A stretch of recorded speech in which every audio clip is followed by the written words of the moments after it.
Generally, whether it's at Mega or ST or TI, there is EEPROM inside the MCU. This EEPROM is a non-volatile memory, which means that any information you input can be used later when the power is turned back on, even if the MCU is powered off. Each MCU has a different memory size.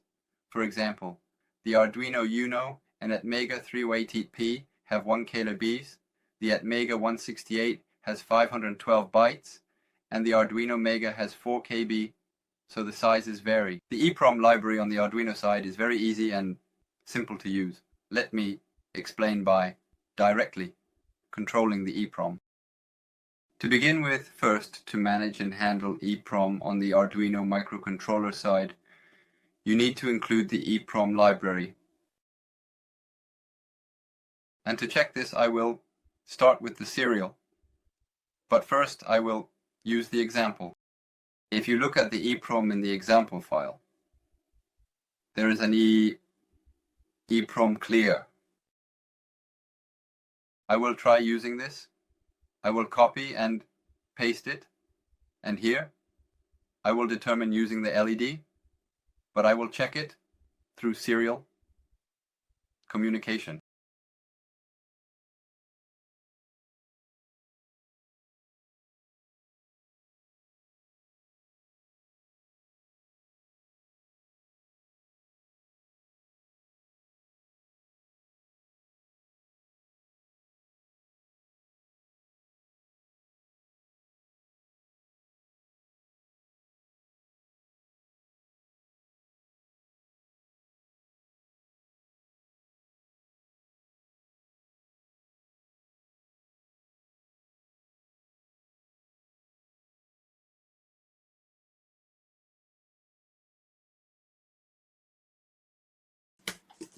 Now, I have brought up the example called EEPROM clear among the EEPROM examples. What this means is that I mentioned EEPROM is memory, and in the case of the Arduino Uno, it operates at 1024 MHz. So, you would need to input 1024 MHz here, but the library has already set it up to automatically input 1024 MHz for the Arduino Uno, and in a similar way for the Arduino Mega. So, when you use EEPROM, do not hard-code the memory range.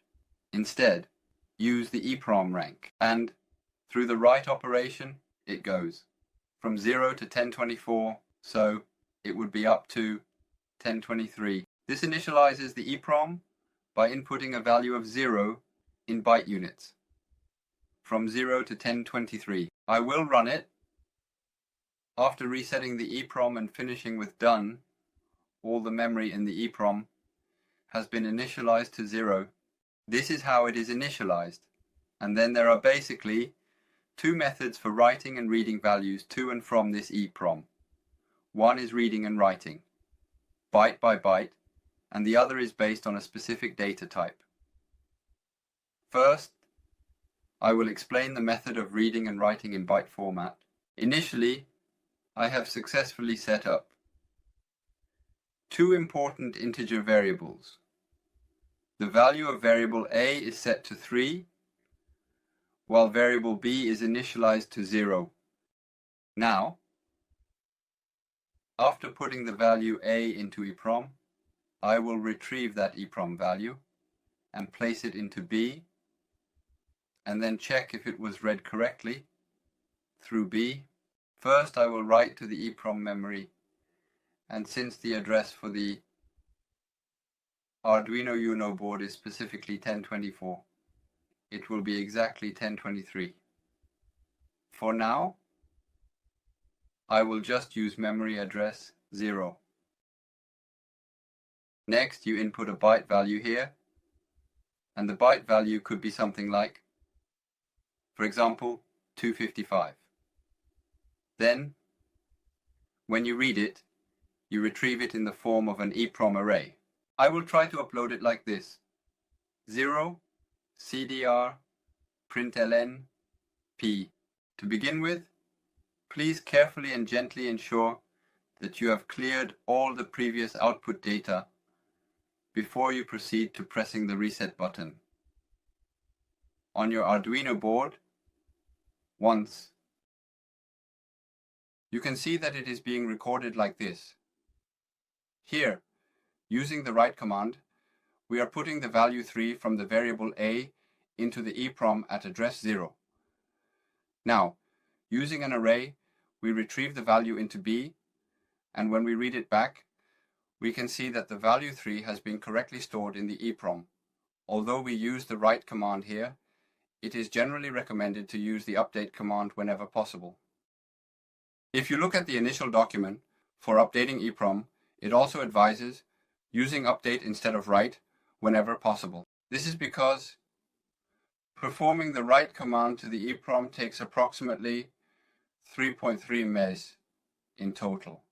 However, when using the update command, if the value you want to write is already the same as the value in that memory location, it will not write it. If it is a different value, it will write it. The reason for this is that although EEPROM is said to store values permanently, it can lose its functionality after being used physically about 100,000 times. Therefore, it is recommended to use the update command whenever possible. So I changed the write command to an update command, but the result is the same. It still shows 3, just like before. And now this is about writing and reading in byte units, but there are also ways to write and read based on data types. Let's convert these to float. We'll change it to float and convert 3.14 to float. Then we'll use put with the address and a, and then we'll get from EEPROM with the address and b. Let's run this once. When executed, pulling from a, here a is pull at a number. Based on the data type, a float is 4 bytes, right? You store the memory based on 4 bytes, and then when you get it, b is similarly a 4-byte float data type, so you retrieve it and put it into b, and you can see that 3.14 is displayed. If you want to handle it in byte units like before, you can write to the EEPROM using the update command, and when it's a blow, you can blow it in an array format. If you simply look at the examples based on data types, you'll see that the EEPROM get example is connected to the get put example. So in the get example, it's better to create a structure and retrieve it according to that structure. Therefore, you can retrieve not only floats, but also based on structures. So if you want to simply insert values in the form of a structure and read them back in the same form, you can use put and get. For those who want to control data on a byte-by-byte basis, as mentioned earlier, you can use update or read in an array format, and you can control it that way. Lastly, I want to explain that if the EEPROM is fixed, you might want to check whether it has been tampered with or not. If you look at the file example here, it shows the EEPROM. There is an example of CRC, which stands for Cyclic Redundancy Check. Once you run this example, I will proceed to clear the results and then show it to you again, step by step, so you can understand the process thoroughly. Right now, this EEPROM size is 1024 1 KB, and the T hex byte value resulting from CRC3 is 02260911AA1. In this way, after setting up the existing memory values and generating the CRC, if you record the hex value somewhere and then check the CRC, if the hex value is different, it means that the data has been tampered with. Otherwise, it indicates that it has not. In this session, I explained how to handle EEPROM in Arduino. I will see you again in the next session with another lecture.